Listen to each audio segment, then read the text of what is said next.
আসসালামু আলাইকুম বন্ধুরা।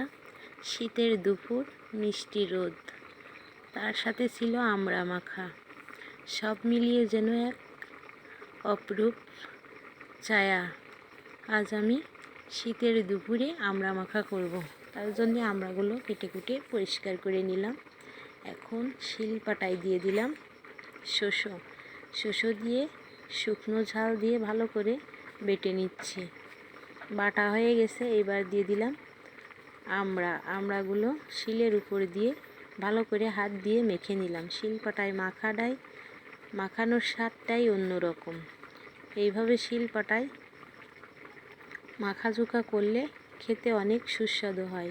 সবশেষে দিয়ে দিলাম খাঁটি সরিষার তেল না দিলে যেন মাখা জমেই না।